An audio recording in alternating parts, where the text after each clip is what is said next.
Hi everybody, Jay Julio Vela along with the host of Reasonable Doubt, Justin Harris. How are you doing? I think we've established I'm not the host, I'm just filling in till the host comes back. Have you ever seen fine. Wizard of Oz or like a brainchild scenario and you pull it back and you find Lori DeAngelo? I'm kidding. On the Yellow Brick Road? What?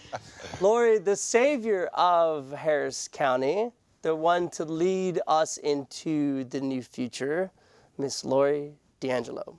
Did I say that right? You did. How are you? Doing well. How are you? Wonderful.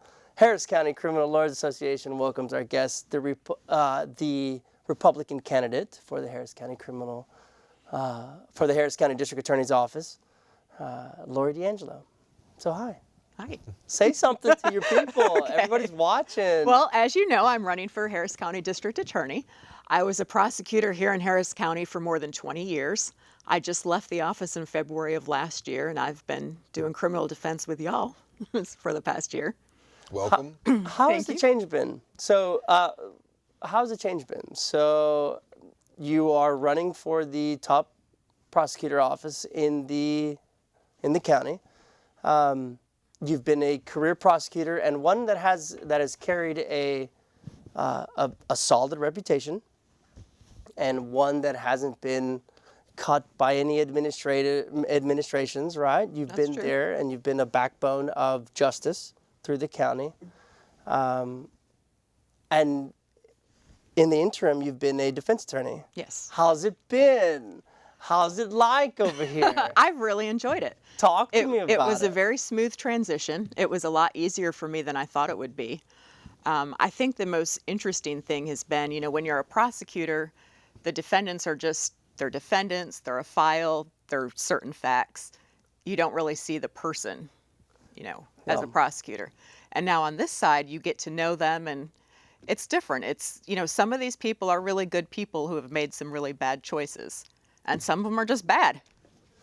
But it's a different perspective. I really like it. Well, fair. But And even the bad ones got a mama or a grandma, Right. and they're worried about them. Yeah, and then you feel bad for the family, and you want to shake this person and be like, "Why are you doing this? Yeah, Why are you doing this making to your these?" family. Yeah, exactly. did you leave the office with the intentions of running for the district attorney's office? I did not. And so you vested, you've been there, and you left. You're a Yes. defense attorney. Talk to me about how you decide to run for the district attorney's office. When I was there, morale was terrible. It became a very unpleasant place to work, and I just had decided I'd had enough of it. So I was the chief of the 208th District Court when I left, and my court ran very smoothly. So I was used to how I did things and how my prosecutors did things. And then when I got out onto the other side, it made me see that the office was even more dysfunctional than I thought, So being on the inside. you talk about how you did things, okay? As the top law enforcement officer in Harris County, how are you going to do things in court? Well, okay, can I hold off on that question? Because you said you glossed over 20 years as a assistant district attorney. So who was the elected DA when you first started working there? I started in 1998 with Johnny Holmes, and So then you- Johnny Holmes, and then Chuck Chuck Rosenthal, Rosenthal. then Pat Lykos, then Mike Anderson, Devin Anderson. and we had Ken Magidson in there. Oh, that's right. And so there's that 7? Yes, including 7 Ken total. Ogg? And so you've been through morale changes and personnel and administrative changes. Yes. And you're saying that when you were working there, you didn't, up until February of last year, you didn't quite realize that the morale was where it is, that you see it now on the outside. I knew it was bad. I just didn't realize how bad. I heard they're working on through candlelight. Like there have been weekends that in the office there has been candles and no lights in the office. We asked District Attorney Ogg about this, and she actually said something to the effect of like, okay, that happened one weekend, but it's not like every weekend. I'm not kidding. She said that. So I just wanted to see if you have any thoughts on like all those changes. Is it just has it progressively gotten worse, or is it just worse with the current administration? Or what are your thoughts on that, or your experience? With every different DA, there's pros and cons. There's Sure. some things that were better, some things that maybe weren't. But the worst it's ever been has been since Kim took over. Okay. And Why? Why do you say that? Why do you think that? Why do you say that? Well, when she first took over, one of her big things was that she was going to restore discretion to the prosecutors. And we really liked that idea. You read that 88-page discretion manual? I did. Every word of it. That never went into effect. It never got finalized. At least not when I was Oh, really? there. I just think it's funny to have 88 pages on do what you want. It didn't sorry, really back to say the- do what That's you what it want. said. It was I more haven't like seen go anything. through these I have- 15 I steps haven't to seen make any anything. Of Of decision. course, that's what 88 pages on discretion Right. is you're not going to have any discretion by page 87. So Right. anyway, I didn't mean to interrupt that. Right. So what were we saying? We were talking about other reasons why. I think it was a general principle of Kim sucks. I think. No, that's not what I'm Is that saying. what you said? Or No, that is not what I or- said. I think okay. When she took over, for a little while, we did have more discretion. And I thought, this is great. This is going in the right direction. And it just deteriorated. You know, if one group would complain, Kim would listen and make changes based on that. If the next week another group complained, she'd listen to that and make the changes based on that. So the rules changed every week. Okay, fine. Rules change every week, but she's the top law enforcement officer in the biggest county in the country. That's a lot of pressure. Sure. And you have, what, 200 or 300 human beings that you're looking over and after and somehow answering for what being number 232 over here in this outlining county who just decides to make some stupid mistake and you have to cover it. That's a lot of, thought process. I'm not saying Kim's job has been easy. I mean, come, you think you can do better? I do. This is JV playing devil's advocate. Oh, is that what he's It's doing? me playing you think you can do better? I think if you show that you actually care about your employees, you know who they are, you know their names, you care about what they're doing, and you give them support and you back them up, I think that goes a long way. People are more apt to work hard and want to do better when they feel like they're supported, not when they feel like, they're every time they turn around they're going to get stabbed in the back. There was so when when District Attorney Ogg took office and she brought in heavyweights, Vivian King, heavavyweight, Joanne Music, two-time HCLA past president, big heavyweight. Some of the individuals that she's fired, and she's bringing all these people in, and you disagree with that? Yes. I think she fired too many experienced prosecutors all at once.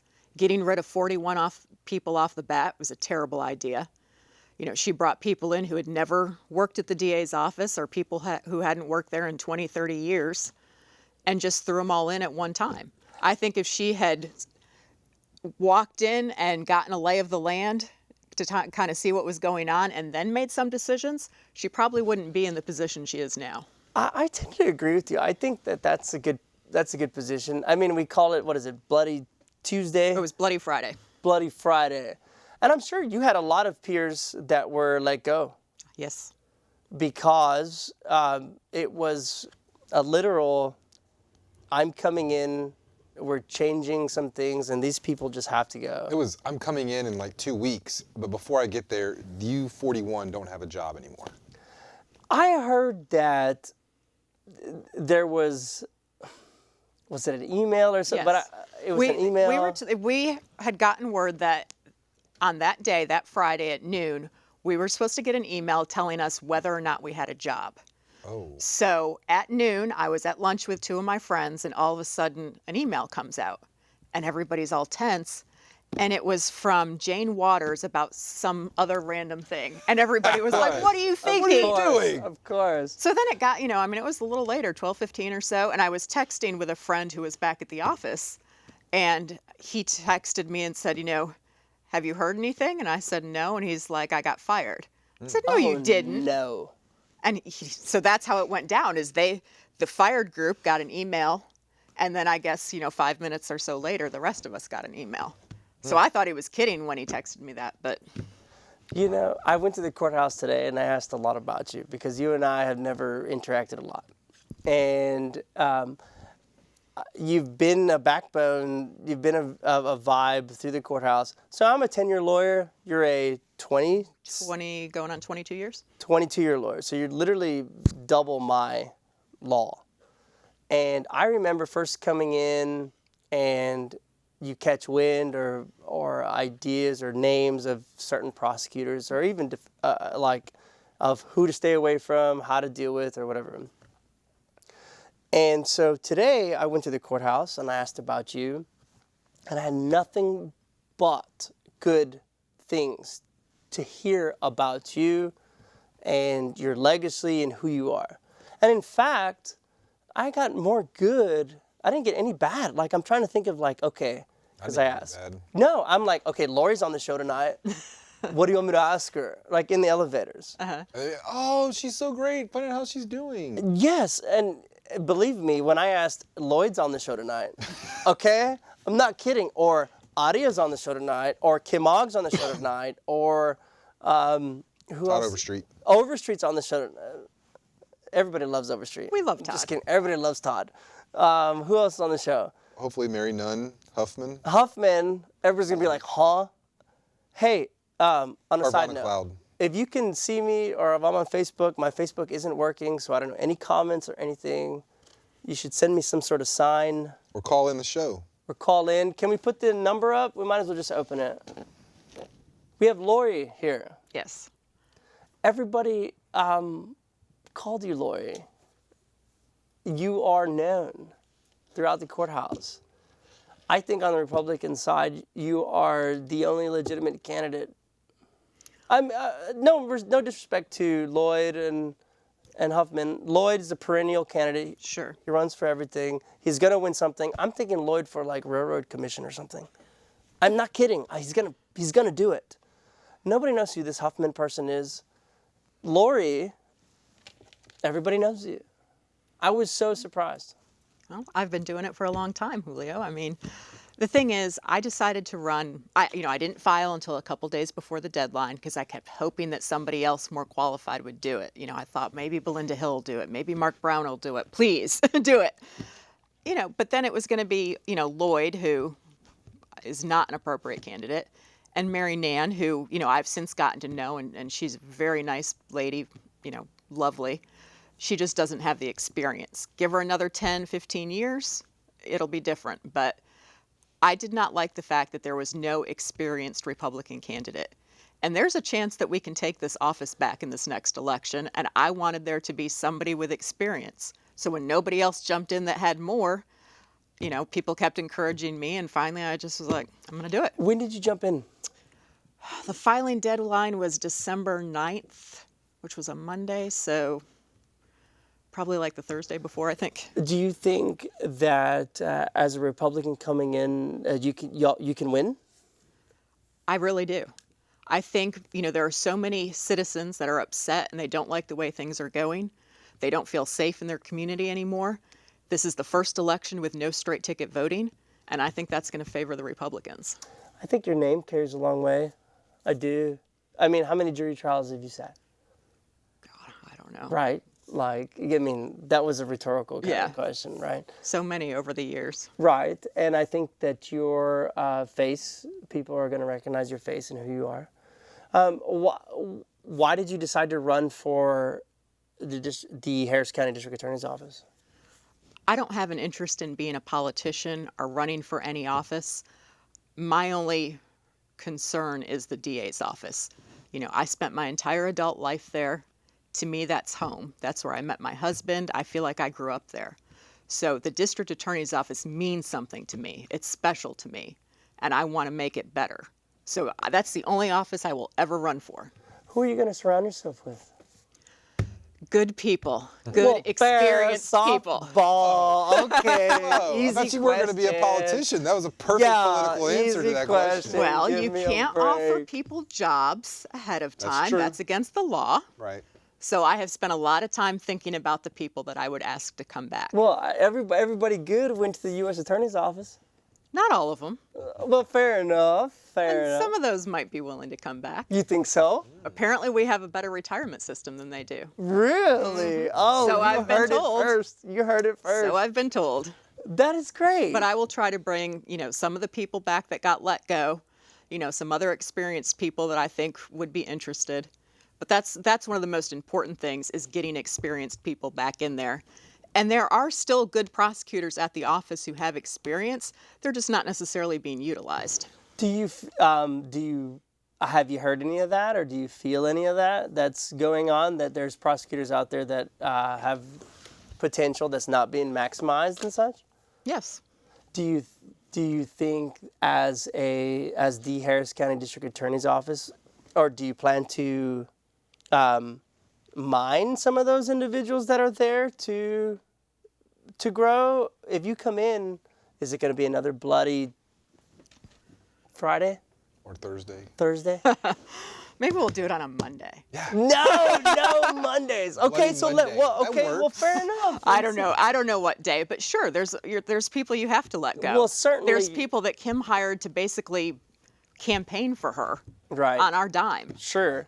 Those will be the first people to go. Well, certainly you and Vivian King are going to be hanging out at the top of the office, right? It is. I mean, Just come trying on. to get you to name names. I mean, and certainly you and Joanne Music. I love you, Joanne, but So one thing that I thought was really interesting, I read the Chronicle article endorsing you.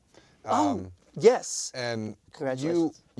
they said that you came out in support of misdemeanor bail reform.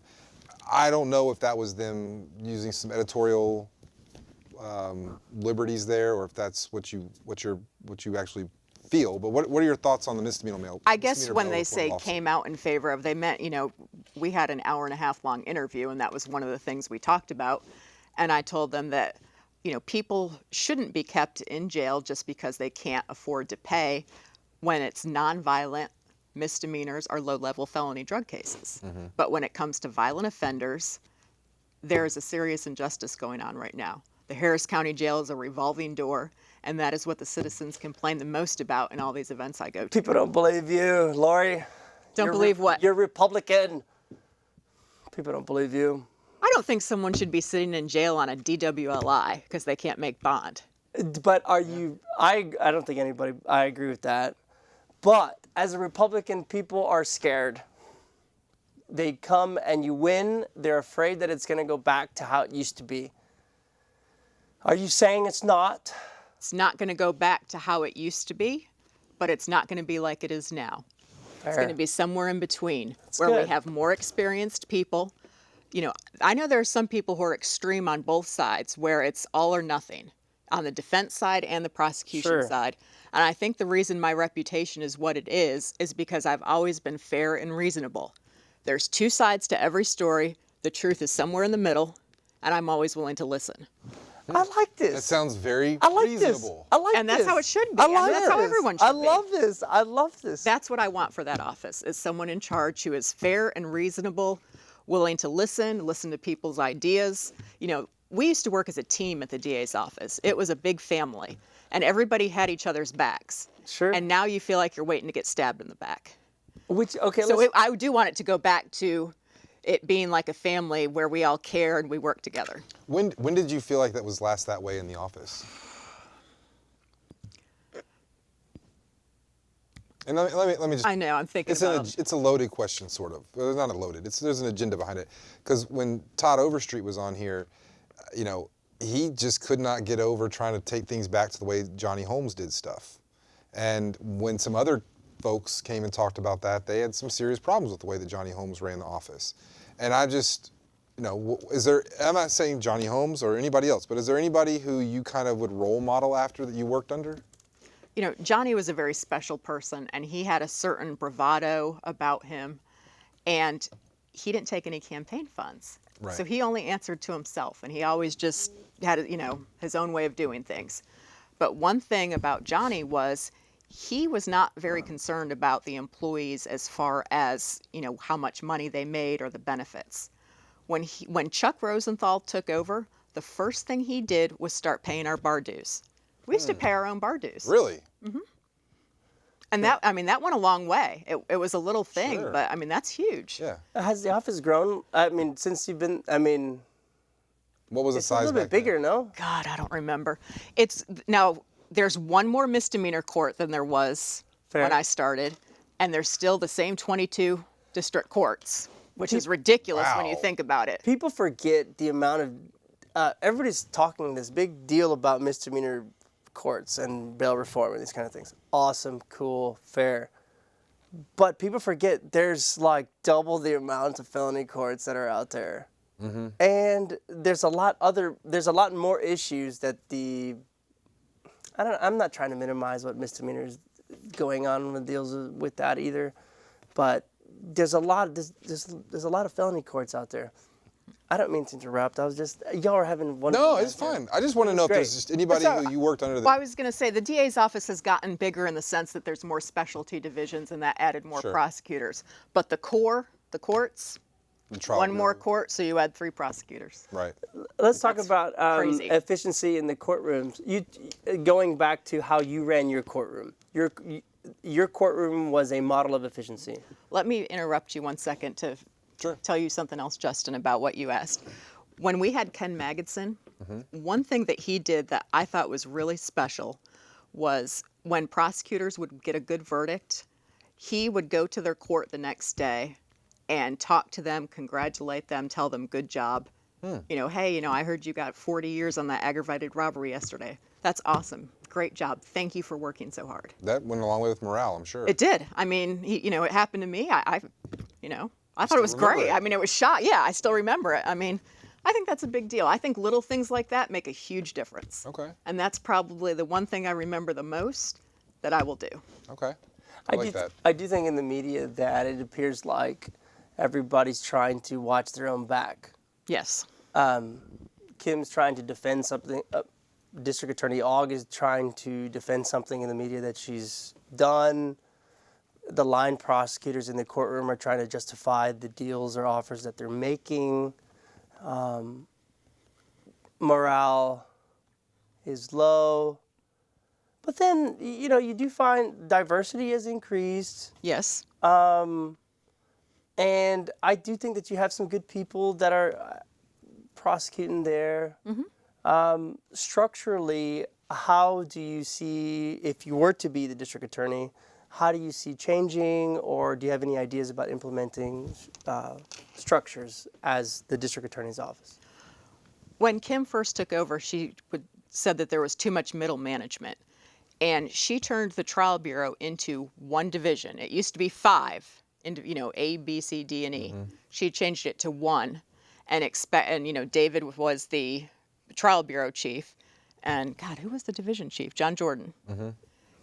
John Jordan was supposed to oversee 22 district courts, and that's ridiculous. Right, And then it slowly changed. She kept adding middle management all over the place. Had she not gotten rid of it to begin with, we would have been better off. I think 5 divisions within the trial bureau is just right.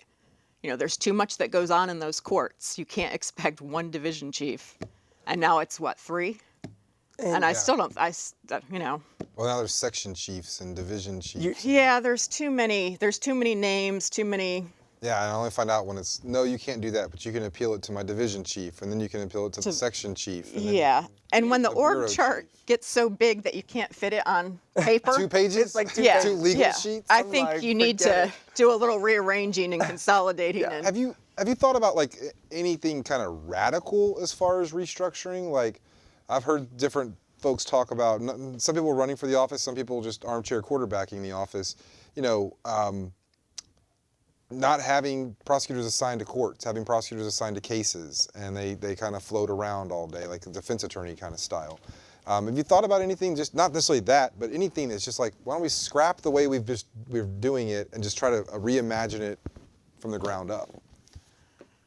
I think that would be a mistake. I think, throwing it all up in the air all at once would be a huge mistake. The problem right now is how inconsistent and disorganized it is. Sure. So I don't think that's the way to go. Super inefficient. Yes. Now,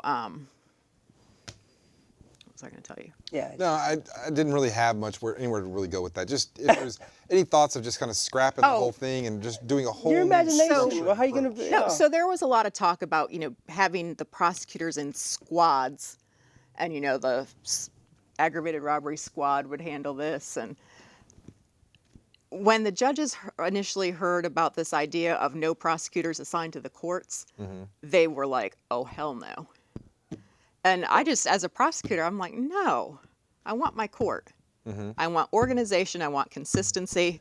Not all this crazy running around trying to divide into, Well, even from the defense 20 bar. squad. Yeah. Even from the defense bar, I want to know who's the chief in that court. Right. Who's the point? Well, I mean, let's say you have 5 cases on the docket. You want to go to each court and wait for whatever squad member, for that case. No, I'm sick and tired of waiting for squad members. Yeah. And how do you handle shuffles and promotions? Because you get the same frustration when it's like, I've been emailing the same person for 3 weeks and they're not responding, and finally I go to court and they're like, they're not there anymore. And they didn't respond and tell me I'm not in this court anymore. I'm CCing the new prosecutor. It happens like maybe 1 out of 5 cases that they'll do that. But you get the same kind of frustration with lack of efficiency that JV was mentioning, I think, from these frequent shuffles. And I don't know, maybe it just seems like they get more frequent. But I don't know if you have enough. Part of the problem is when you have people quitting so often. sure. Fair enough. You You gotta have fill to the bring gap. people up to felony. You She gotta, said it. Lord said it. But in an ideal situation where you had more stability, you wouldn't have to have changes so often. And, it really irritates me when prosecutors don't respond, because I have always, there's no excuse anymore. You have a phone with your email on it. You've got your laptop with you. There is no You're riding reason. the bus every day for Yes. like 20 to 30 All that minutes. time to waste. There is no reason, if you email somebody, for them not to just shoot you right back and just say, hey, I moved to this court, so-and-so took my spot. Right. That takes 2 seconds. There's I no agree. excuse not to do it. As the Republican candidate and the Republican district attorney coming in, do you have any differences in regard to the policies that some of these Dems are pushing regarding marijuana and even as far as sex crimes? So let's address the first. What's your stance on marijuana? As far as being the district attorney, it is not up to the DA to decide what crimes to prosecute. If it's against the law, it gets prosecuted. If you don't like it, you go to the legislature. It's not up to the DA and it's not up to the judges. Kim's misdemeanor marijuana program has not worked at all. It is done pre-charge, so the officers on the streets are giving these people, here's this information, show up to this class, and they just don't. So at intake, there'd be papers this high waiting to be turned into warrants that aren't going to get served anyway. So it's just been kind of a pointless I always paperwork. wondered about that. Yeah, If they don't do it, what are you going to do to they don't do anything. issue a warrant for a marijuana case? Yeah, there's no personal responsibility. It's just, it hasn't worked. At least with Pat Likas, she did it post-charge. Right. I think it worked a little better. At least you had to kind of behave for 6 months or a year, whatever it was. Talk to us about it being a post-charge, because I guess you're right. I mean, I haven't seen a misdemeanor marijuana in a long time, and I guess they're just not coming through the channels because they're getting diverted, I suppose. Yes. Got like 5 of them. But they're not, maybe. they're not showing up to these programs, and there's no consequence because nobody's turning those into warrants and serving them. What do you talk about post-charge? So like just a standard, like kind of, talk to me about that. I mean, you could have a standard program that applied to everybody post-charge, but I think it should be individualized. I think we should, pretrial intervention's always been available. It's not something new. It wasn't invented by Kim or anybody else. Fair enough. It's there. Yeah, fair enough. And it's appropriate in a lot of cases. And there's no reason that we can't look at the cases and say, hey, this kid's 19 years old and he's never been in trouble. Pretrial diversion. Are there any limitations to what you believe a pretrial diversion or pretrial intervention should be offered in types of cases and such? Like, where do you draw the line? Well, like a 19-year-old who never had any problems and doing well otherwise and gets charged with burglary of a habitation. Ooh. That's a tough one. That would be very fact-based. That's good. And so you're not closing the door. No. Okay. There are times when you see these Fair enough. First of all, intake takes things that are not appropriate. Amen. They're overcharged, they're undercharged. You have Berg Habs that are trespassing at grandma's house. Right. Right. That is not a Berg Hab. Come Yes, on. it's not. So it's the overcharging at intake that is a problem. Let's talk about intake. How do you change it? Because right now, Yeah. the names on the intake charges, I'm like, I have never seen this person in court. I know some of these people, they were recent hires who've never seen a courtroom. Some of the Thank people in you. intake are good. years. Some of the people in intake are good. I'm just saying. I'm just saying some of the names I see are people who I know, and I'm like, you have not been in a courtroom in 15 years. And you just started working in the DA's office Right. a year and a half ago. So how do you change that? Probably the second biggest mistake that Kim made was professionalizing intake. And that's her word. From day one, she kept talking about she was going to professionalize intake. I don't know what that means. She didn't want it to be an extra job anymore for the prosecutors because she thought they were making too much money. That's terrible. And I They think fight over intake, like shift. Well, so that was a big deal. About the pay cuts, the time and a halves, not time and a Right. halves, credit time, those kind of stuff. so. She started hiring people to just work intake. And, you know, that was kind of a slow process. So the shifts for the rest of us got less and less. So then they cut the pay. It went from time and a half to straight time. And a lot of people just said, you know, I'm yeah, a not lot doing of this. people left. Yeah. A Yeah. lot of people left. So it was harder and harder to fill the few available shifts. It got to the point where it was pretty much just weekend shifts that were available. And half the time they run short because people don't want to work them. And the professional intake people, a lot of them are either fresh out of law school. She's hired people from other states who never practiced Texas law. And you can see that in the charging decisions. Right. They're terrible. They're terrible. There's no ownership. You know, when you're in a court and these officers call and you're listening, the whole time I would always think, do I want this in my court? Do I want this in my court? You know? Yes. Do I There's a want to get chance stuck? I take this case? There's Right. some chance I might could get end it. Yeah. Right. So you use your brain a little more. You think it through. You tell the officers you need to do this, this, and this. You know, just because you ask them to do these three things doesn't mean that you're declining charges. Sure. There's nothing wrong with expecting them to do their job and investigate further. Agreed. But if there's no ownership, if you're never going to see, you're guaranteed to never see the case again, it's a lot easier to just say yes than to actually use your brain and think it through. It's incredible, I think. And so, So the way we would fix it, so let's talk about the fixes. the way we're going to fix it is there's not going to be any more professionalized intake. It's going to go, you want something that's going to go back to the way it used to be? That's it. Okay. Intake. And the pay for that intake? Back to time and a half. And holidays need to be special holiday pay. Expecting people to work Christmas for straight time is just BS. I love it. I mean, come I on. love it. There's Lord, gotta be making some incentive. promises.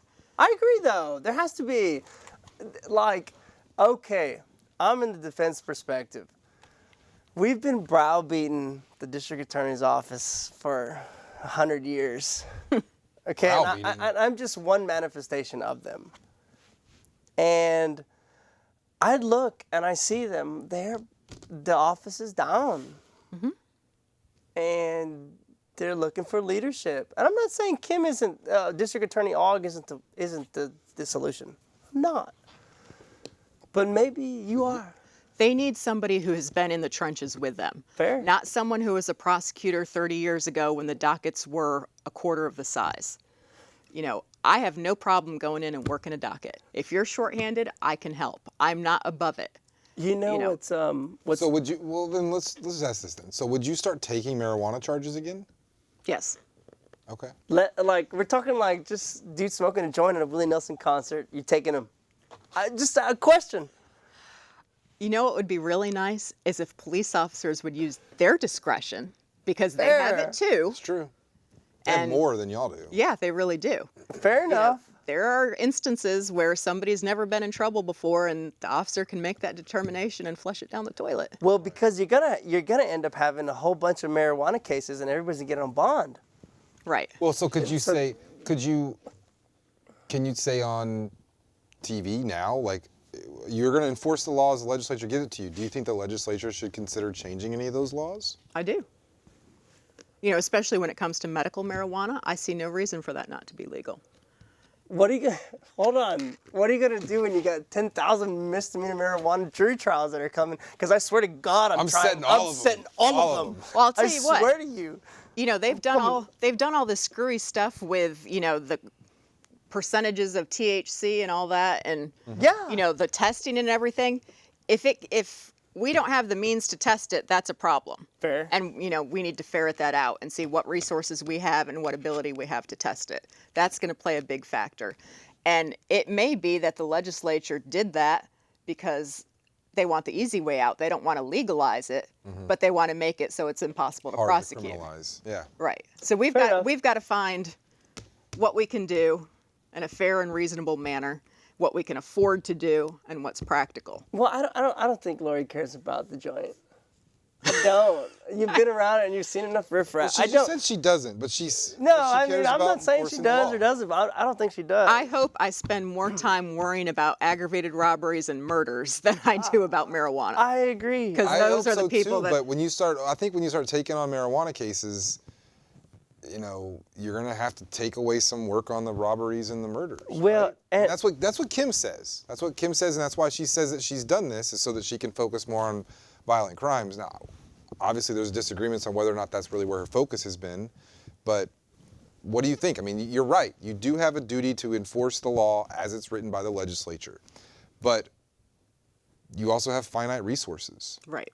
Yeah, how are you going to balance that? Well, and You that's think what you I'm can talking balance that? about is we have to see as far as what the labs are capable of doing and what we're capable of outsourcing and paying for, and see, you know, because I don't know how much money is being allocated where, you know, how that's going. That's one of the things we would need to do and sit down and look at, because while we do want to prosecute the cases that are against the law, we also do have to, you know, we have limited resources. Do you think, so there's a big issue, let's talk about resources and manpower. A lot of times you just need a lawyer in the courtroom. Kim, District Attorney Ogg can't get more prosecutors. On the flip side, you have some candidates saying that more prosecutors aren't the answer. You have Commissioner's Court saying, we ain't giving you any more prosecutors. And even on the Democrat side, Kim Ogg saying, we need more prosecutors. Going into Commissioner's Court and asking for 102 prosecutors all at once and expecting to be taken seriously is ridiculous. Is it? No one's going to give you 102 more prosecutors, for God's sakes. Be real. 1 million prosecutors. I agree. It's silly. One of the most important things is getting 4 prosecutors per district court. There was a period of time where we had that. We weren't able to fill all 22 courts, but they tried to kind of do 7 at a time. And there was a time that when I was in the 351st years ago, that we had 4 prosecutors, and it made a huge difference. It was easier to give somebody an office day to work on their cases because you still had 3 people. You know, your cases, you didn't have as many. I mean, it made a huge difference. And I don't know that we need more prosecutors yet from Commissioner's Court. We need to allocate what we've got, because there's a lot of waste in that office right now. Let's talk about too many media people, too many community outreach people that are campaigners. You know, we need to see where the money's being wasted, put that back into the trial bureau. And then I think if Commissioner's Court sees that you're being responsible with the money and the budget, and then you say, hey, you know, I need 10 more. I think that's a lot easier to swallow. I also think that the next district attorney that goes into Commissioner's Court, whose name is not Kim Ogg, and asks for more money for more prosecutors, is going to get it. They're both dams, though. Well, I guess Commissioner's Court is its own thing. Yeah, but, you know, think about who's running it and what their big agenda is, bail reform. Think about what Kim was, what her position was on bail reform, and what it is now. Let's talk about bail reform. We already did. I know that, but I mean, we could stir it up again. I want to ask, because look, I told you the time's flying very fast. Is it really? As a defense attorney in the last year, have you interacted with any prosecutors who have no idea who you are? Yes. That's incredible to me. Have they been professional and respectful to you at all times, or have you noticed any lack of professionalism and respect? I have seen it toward other people. I haven't personally experienced that, but I have seen prosecutors who are not getting their job done. How do you change that if you're at the very top, how do you change that all the way down to the number 3 in a county court or a district court? You need good leadership in each court. I mean, if you have experienced chiefs, you know, who have more than 5 trials, then, they're better able to train their 2 and their 3. And you have to look out for one another. And part of the problem is Harvey. Part of the problem is all of the wasted time taking that damn justice trolley, that they call it, between the building and the courthouse. That is a big problem. And I know Kim, it's her goal to never go back into the criminal justice center. We're spending God knows how many $1 million running that, building 2 miles away. I want back in the CJC as fast as we can. If it's good enough for the PD's office, it's good enough for the DA's office. Sure. You think you got the skin to be the top lawyer, top law enforcement officer? I mean that. I'm asking genuinely. I know what you mean. And being, doing this whole campaign thing, for the past couple months, it's hard because it's kind of an emotional roller coaster because everybody has feelings, even if you're in politics. And you don't like, being criticized or, it's been hard. So, some days I'm like, this is awesome. I've got this. And other days I'm like, oh my God, what have I done? So I'm just human. Yeah, I think that's a normal Let's talk response. about human. Where are you from, Lori? I was born in upstate New York and I grew up in Florida. Went to University of Florida for undergrad. So how long are you in upstate New York? God, 13 years? I've never been. You've been up You're there? not missing Upstate, anything. yeah. I would love to go. It's all the woods, right? Yeah. Woods and It's snow. cold. What would be a city up there that we can put on a map or something? Rochester? Yeah. You're not missing anything. Albany? Albany? Yeah. That's capital? upstate. I heard it gets pretty capital? cold up there. Yeah. Dude, we're from Texas. You're I from don't- the valley. It gets cold. It gets cold in I'm literally Oklahoma. from the other part of this country. I'm just asking. I like real Florida cold in much You've never been up better. there? I've been to New York City, but not upstate New York. And so It just what seems like took you to upstate New Florida? York is everything that's not New York City. It's like everything else. Is Yeah, upstate. kind of. I stayed in downtown Manhattan That's all once. I've done, yeah. I think it's Manhattan, it's New York. In any event. So what took you to Florida? Eventually, Parents, probably. yeah. Let Lori answer, please. Well, I just, there's softball questions, and then there's, what took you to Florida at the age of 13? I'm trying to ask you without going through all the details of divorce, I went to live with my mom in Florida. Oh. I am a child of divorce. Your parents were divorced? Yes. Were yours? No. Your father was an artist, Yes. and your mother lives in Magnolia. Yeah, but we're not talking about me. What are you doing, JV? I'm a child of divorce as well. Do you, okay. So You graduated University of Florida. What happened after that? I moved to Texas and went to Baylor Law School, and I then saw that, Baylor. got a 88. interviewed for the DA's office while at Baylor, got a pre-commit spot, and graduated and moved to Harris County. Never left. they say Florida's a lot like Texas. Yeah. That's what they say. They say Florida's a lot like Texas. Yeah. I've never been to Florida. I haven't been much places.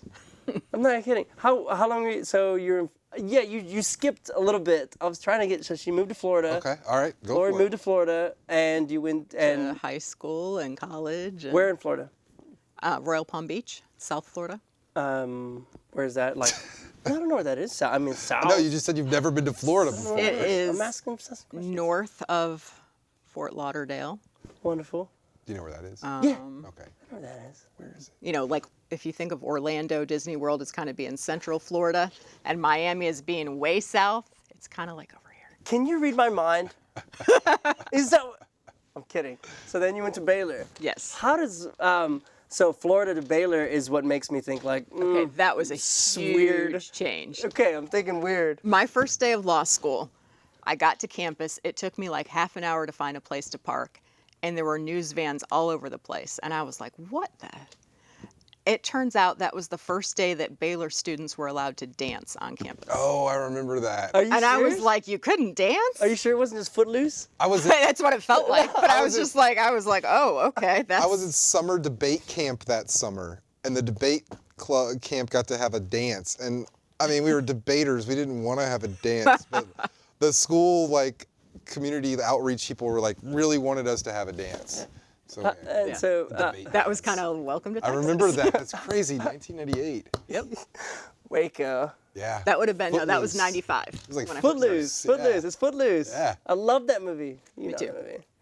Okay, so then you get a pre-commit. I'm sorry, I wasn't. Yes. Okay, and to Harris County, to Houston. Mm-hmm. How'd you like Houston? How's it grown? I love it. And Still here. Have you, were you always like Houston proper, or have you No. lived burbs? When I moved here, we were kind of out in Copperfield area, and then 4 years ago we moved to Spring. Oh, wonderful. Wonderful. I live in Pearland. I'm a Pearland kind of dude. So, the DA's office, you're going to start taking marijuana charges again. Yes. Audia Jones says she wants to stop taking all sex crimes, prostitution, johns, and sex workers. Obviously, you're not on board with that. No. What do you do? I mean, Kim's spent a lot of time working on, you're right, District Attorney Ogg spent a lot of time working on human trafficking is a big thing for her. What do you think? Has she done anything in there that you think is good and you'd continue on with that or change it or what? I think it's good that, she developed a human trafficking division. When I think of human trafficking, I think of people being brought across state lines or, being brought in from other countries and forced into sexual slavery, essentially. To me, that's what human trafficking is. Choosing to post ads on Backpage.com and be a high-priced prostitute, I don't see that as human trafficking. I see that as a lifestyle choice. And those cases are getting And as folded long as into that. that's against the law, that's going to be prosecuted. All of it. Johns, Sure. females. Yep. I mean, obviously, if they have a defense that under the law, then they'll execute that defense under the Right. law when it comes But your to it. standard prostitution situation should be I prosecuted. just think that the whole system's going to crash. You don't got enough people to do it. You don't got enough people. We did it before and we'll do it again. God, you guys. You reorganize, you streamline, you get, consistency, people know what to expect. It's too much in disarray right now. I agree. It is. I used to know that when I go up, I'm going to fight the prosecution. Now, I don't know what they're going to say, quite frankly. It's like, meh. I'm telling you. And, it was a different kind of advocacy. Yes. And I don't feel like there's a lot of advocacy anymore. It's just kind of like this social work type of environment. And, there's supposed to be two sides. You meet in the middle. And lawyers coming for you. Well, there used to be respect for one another on both sides. Fair enough. As a prosecutor, I always loved working with the defense attorneys. We all are friends. We have so many friends on both sides, and everybody enjoyed working together. Everybody got along. You fought hard and you played hard. And it doesn't seem to be that way anymore. There's a lot of just some of the younger people don't know who these lawyers are that they're dealing with, and they don't realize that, this Sure. lawyer's awesome. Right. Sure. I agree. And they're not showing the proper respect. They think they know everything and they don't know anything. Sure. We need to work on that relationship. We need to work on the relationship between the DA's office and the police agencies. There's just been a breakdown overall in the whole system. Couple things. So you're the new district attorney's. You're the new district attorney. What are the? You have ideas. What do you want to accomplish? Why? I mean, top 3 things that you want to do. 100. You're coming in. I'm loading the question up. Or more than 3 or whatever you think. Yeah. Yeah. What is it? I mean, it's pretty simple. I want to bring experienced prosecutors back to the DA's office. That will help with a lot of the other situations that are a problem. I want to change intake back to being an extra job for experienced prosecutors so we don't have all this garbage coming through. And I think that will make a difference in the trial courts. I do. I want to make sure that we are looking at these bonds closer on the violent felonies, and we're not this revolving door that we are now. I feel like it's not being done consistently as far as filing motions for high bond or no bond. It's not consistently presented to the magistrates or the judges. There needs to be some organization to that. It's interesting, as you as a defense attorney coming out and picking up and practicing as a defense attorney, you can kind of gauge what cases are getting falling through the cracks. As a defense attorney, yeah, I count on some cases falling through the cracks. I do. And in the sense of they'll have that justice part is going to come at some point in the process, but it might not come as soon as we're and as if there was more of a watchful eye on it. And this discovery unit thing that's going on, I don't know, is it just me or is it taking 10 times longer for you to get anything? I think it's about 20 I didn't know times there was longer. a discovery unit. 'Cause Yes. I was like, are these the people who are holding up all the discovery? Yes. So yes, it is taking. Yes. That started after I left. I don't quite understand it, other than the prosecutors being like, oh, well, I sent it to the discovery unit. Well, it's been 4 settings and I still need an offense report from LaPorte. So what I are we agree. going to do? Where's the portal at? It's ridiculous. It is. So we've got to fix that. That's just not working. HPD just hired a second custodian of records. So now Wanda there's- O'Brien? No, Wanda retired. I didn't know Wanda retired. Sandra Clark has been it, and now there's Wileen something, and they split. So you got your offense report number.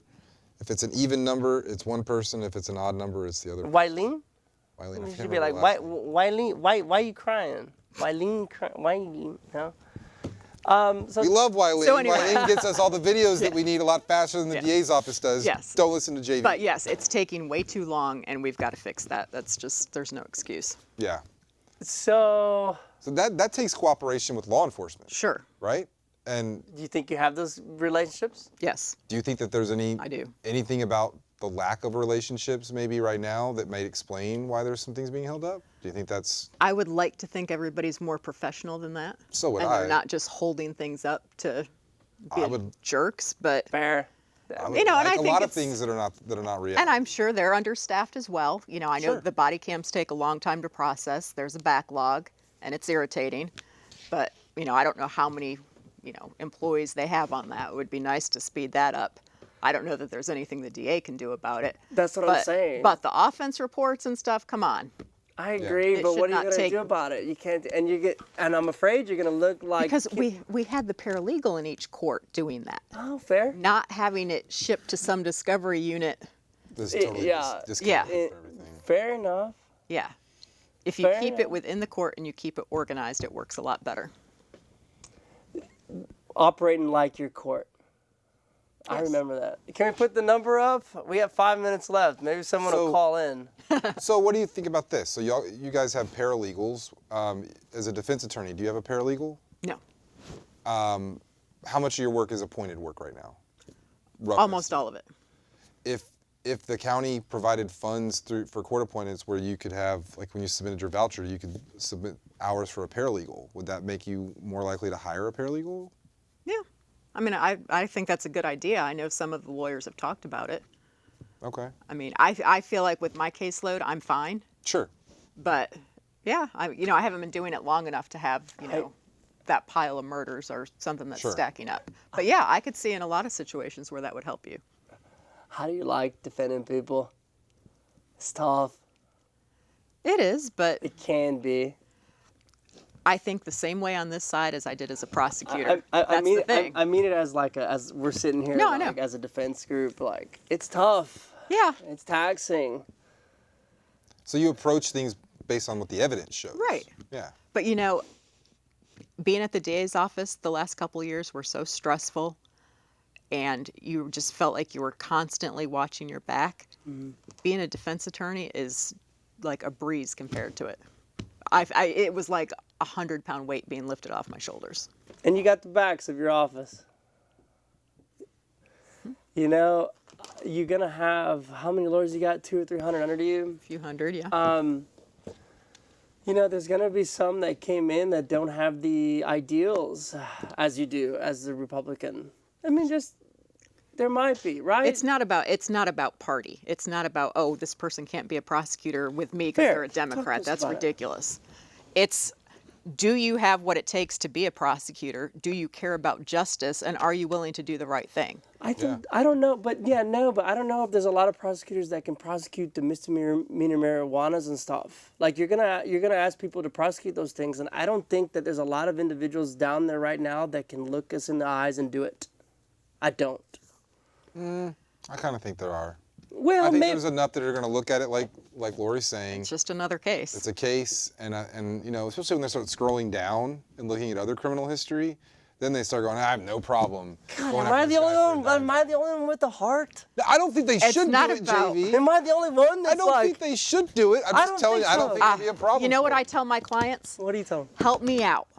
Smoke marijuana at home. Fair Don't enough. get in your car with your expired inspection, your expired registration, your tail light out, understand, I no front understand. license plate, I understand. and smoke marijuana and have the car smell. Come on. I understand. That's I the Jim understand. Anderson I mean, speech, come right? on. Yeah, I get it. You know? I hear you. It's like, what do you do with those people? too It's like, big, how? smaller. Yeah. Even smaller. Yeah. No, Okay. I hear you. Like most of my clients are their own worst enemies. and it just Exactly. ends up making my job harder, but Exactly. I like it. That's one solution to it is just keep it at home. Yeah. Just leave it at home. Use Uber. The cops can't pull your house over as easily Right. as they can your car. If you're in It's an a Uber, warrant. it's the driver's problem, Yeah. not yours. Yeah. You ready for this, Lori? I think you're the only legitimate candidate on the Republican side. I'm certainly the most experienced candidate. You're certainly the most Most experienced. experience on both sides. Well, Lloyd, Yes, actually. Lloyd has experience. I'm not kidding. Lloyd Was he has a DA? experience. I'm not kidding. Lloyd is- Lloyd's been everything. Lloyd is special. Lloyd is like Superman. I missed that. It was last week, right? It was amazing. The dude, we have like The baby got sick, so I was out last week. But the is he still like stop prosecuting domestic violence cases like altogether? you need to watch. No, you don't. I'm not here to like. We're not here Okay, to talk you're right, about you're right, Lloyd you're on right. Lori's Forget show. Lloyd. Sorry. Forget Yeah, Lloyd. I'm not here to talk about. I have- Contact tase me after the show. I have more prosecutorial Yes, you do. experience than any candidate on either side. And it's not experience from 20 years ago. It's experience from last year. Right. I know what the office is facing. I know what the caseloads are. I know what the issues are. I know the problems Harvey's created. You know, I was just there.